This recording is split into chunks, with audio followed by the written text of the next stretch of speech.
Okay mga bossing, ayan, so magandang araw na naman po sa atin lahat. Ito na naman tayo mga bossing, welcome back na naman po ulit dito sa ating channel. For today's video natin mga bossing, ayan, so sasagutin ko lang yung napakaraming katanungan at mga nagme-message sa atin at nagre-request. Ito, napakarami nagtatanong, magkano daw ba yung talagang nagagastos kapag ka nagpapa-overhaul, at ano daw ba yung mga pyesa na dapat ay palitan kapag ka nagkakaroon ng ingay ang kanilang mga makina, dahilan para ito ay overhaul. So tama-tama naman, gaya nga nang dumating sa atin mga bossing, pakinig nyo naman yung ingay ng makina ng ating unit ngayon.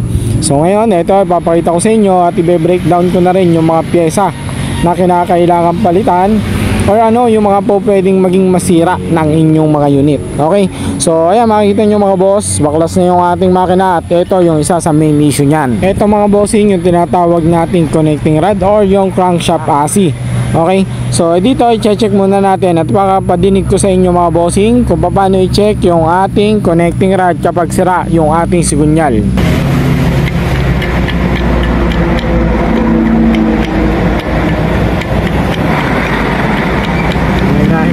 Bago pa rin araw pala yung black kaya pa kailangan malalakihan ko eh. Tama ka, ayan mo naman sa kanila bibili natin ay okay. So ayan mga bossing, yan yung pinaka main issue natin mga bossing kung bakit maingay yung ating makina. Okay, so kapag ka ganun yung ingay ng makina nyo, ito yung isa sa po pwedeng maging sira ng inyong unit. Okay, pero maraming dahilan, kaya lang syempre mas iba yung pakinig ng mekaniko kapag ka mekaniko ang nakadinig kapag ka ganyan tunog. Kasi merong ibang ganyang tunog ng ingay ng makina, minsan hindi connecting rod. Okay, so ito pinapakita, ito lang yung isa sa mga dagdag na pyesa na mabibili ni bossing. Kasi sabi naman ng ating customer, may budget naman daw siya, kaya kung ano yung po pwedeng palitan na kailangan ng palitan sa kanyang unit ay papalitan na, at all original yung kanyang ipapalit. At saka yung Start na.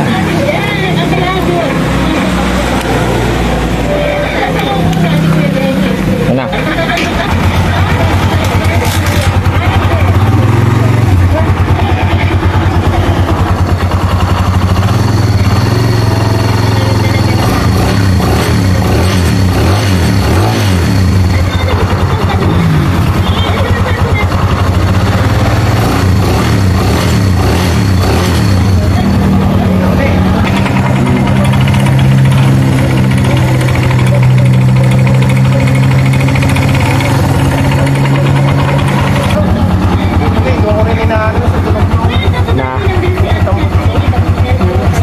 Lamasan daw.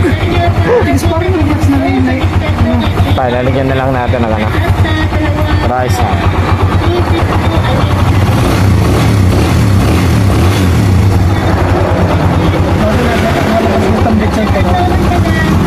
Okay, so ayun mga bossing, natapos na nga natin yung unit ng ating customer at ito yung mga parts na damage sa kanyang unit. Okay, doon sa ingay talaga ng makina niya ay dito po talaga siya nanggagaling sa ating connecting rod. Ayan, so ito yung ating connecting rod at ito yung damage ng kanyang pin. Ayan, so maliit pa lang. Ito yung dahilan kung bakit maingay yung ating unit. Then pinagkanta natin ang dalawang side bearing. Ayan, parachute ball mga bossing, dalawang side bearing. At ito pinagkanta na natin. Ayan, kung mapapansin nyo, ang ating timing chain na stress na stress. Ayan o, kita nyo ba yan? So yan yung mga dagdag na pyesa lang ng mga pinalitan natin. Then ito, clutch lining, pinalitan na rin natin kasi nga ayan, napakaitim na, napakasunog na. At ito kanya clutch hub. Ayan, so may gas-gas na rin. So sabi nga natin kay customer, kung may budget naman, kung mas maganda, para isang bukas na lang, palitan na. So ayan, yan yung mga pinalitan natin sa unit natin ngayon mga boss.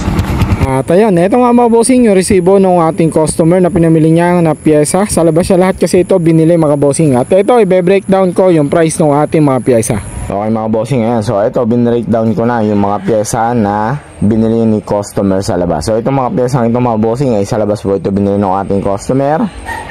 At wala tayong kanita dito mga bossing ha. Ayan, so binreakdown ko lang para makita ninyo at magkameron po kayo ng idea kung ano ba yung po pwedeng masira Ano ba yung mga po pwedeng baltan kapag ka ganon yung naging issue at problema ng inyong unit? Kapag ka ganon na naging ingay na inyong makina, ito yung possible mga bossing. Okay, so talagang problema na kanyang unit mga bossing is connecting rod. Okay, connecting rod po yung problema niya. So ang nagkaroon ng tama doon is yung kanyang connecting pin. So kapag ka nagpapalit po tayo ng connecting rod, so matik po yan, meron po tayong press na machine shop, connecting rod, connecting pin at connecting rod bearing. Okay, so ang price niya ng ating machine shop is 480, 1738 yung ating connecting rod, 950 yung ating connecting pin, 926 yung ating bearing. Ayan, so ito yung nakalagay do sa resibo ng ating customer. Okay, so sinulot ko lang, nilipat ko lang dito. So syempre pag nagpalit tayo ng connecting rod, matik palit na rin tayo ng side bearing. Okay, so kung bakit nagpapalit tayo ng side bearing, para sure yan mga bossing, kasi meron na tayo naging issue dati, hindi tayo nagpalit ng side bearing kasi sabi ng machine shop okay pa raw, pero nakaraan na ilang buwan bumigay naman is yung kanyang side bearing, so nagdoble-doble lang yung gastos. So simula noon, matik nagpalit tayo ng connecting rod, nagpapalit na rin tayo ng connect ng side bearing. So side bearing 120, dalawa po yun.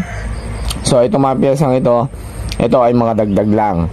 So kung ang customer, gaya ng customer natin, tinanong muna natin kung may budget siya, ito yung mga dagdag na pyesa na kailangan palitan. At ito rin yung mga na-damage gaya ng ating mga gasket. Okay, so yung side bearing, ayan, timing chain nya, nakita nyo naman kanina yung timing chain.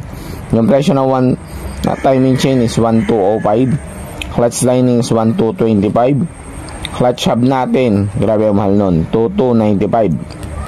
Then yung ating clutch side gasket 541, yung ating magneto gasket 230, base gasket 175, cylinder gasket 200, oil 330. Ayan, so ito yung sa atin, oil at saka filter.